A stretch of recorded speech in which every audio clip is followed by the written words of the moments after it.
Perkenalkan, nama saya Naila Bilqis Maharani dengan NIM akhir 426. Di sini saya akan menampilkan hasil uji asumsi klasik yang telah saya lakukan. Let's go! Yang pertama kita buka Excel, lalu kita pilih data yang sudah kita buat dari BPS. Setelah itu kita copy data tersebut. Lalu data yang sudah kita copy dari Excel itu dimasukkan ke SPSS. Setelah itu diubah namanya jadi X1, X2, dan Y. Setelah itu labelnya kita kasih nama yang X1 UHH, yang X2 TK, yang Y kita kasih IPM. Lalu measure-nya kita ubah menjadi scale di semua measure X1, X2 sama Y-nya kita ubah jadi scale. Udah gitu kita pencet analyze, lalu pilih yang regression, pilih yang linear. Habis itu X1 sama X2 nya kita masukin di independen, lalu Y nya kita masukin di dependent. Setelah itu kita pencet statistik, centang yang bagian paling bawah itu, lalu continue. Setelah itu pencet plots, pindahkan yang itu ke Y dan yang ini ke X.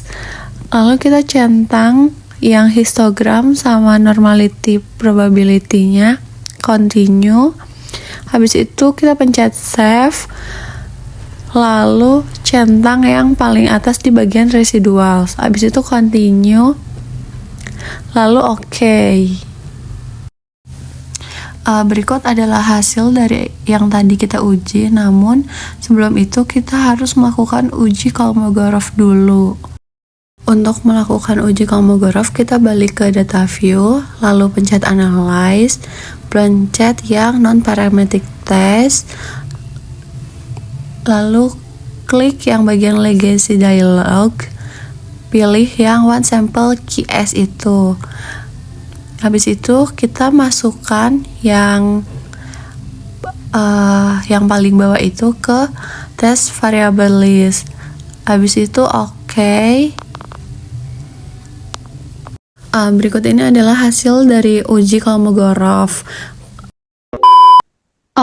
Baik, di sini saya akan membacakan hasil uji asumsi klasik yang telah saya lakukan.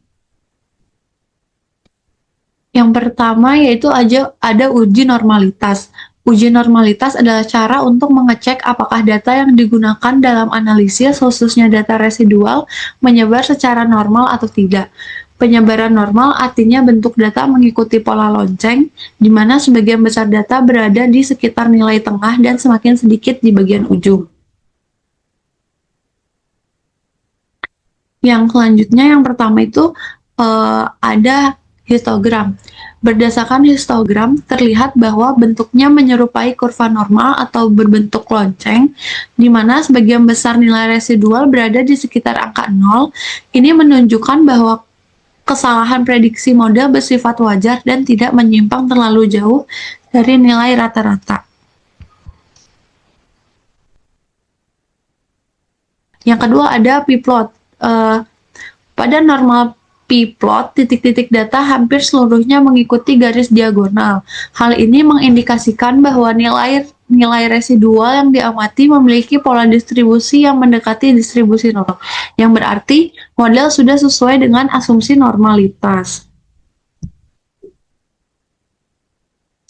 Selanjutnya yaitu ada Kolmogorov.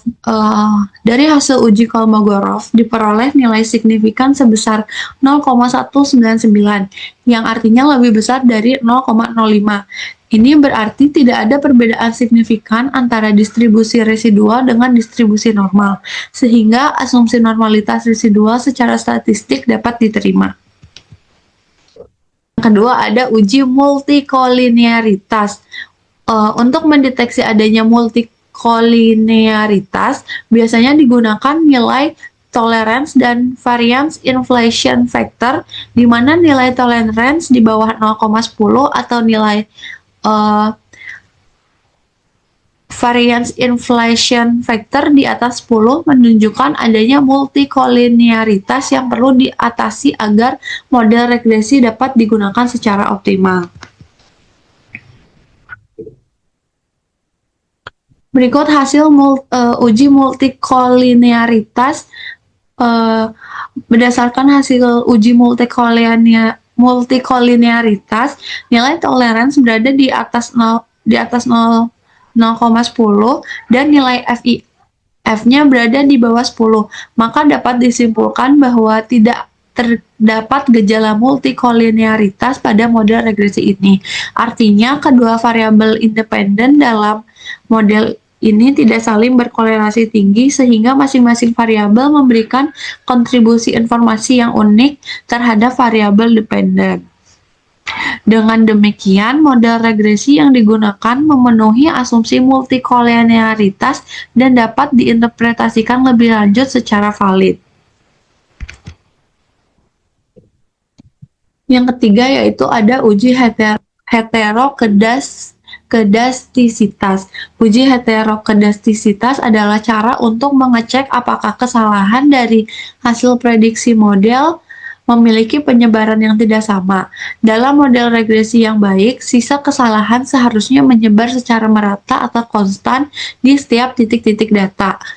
Jika penyebaran kesalahannya berubah-ubah, misalnya semakin besar atau semakin kecil di titik-titik tertentu, maka terjadi yang disebut heteroskedastisitas.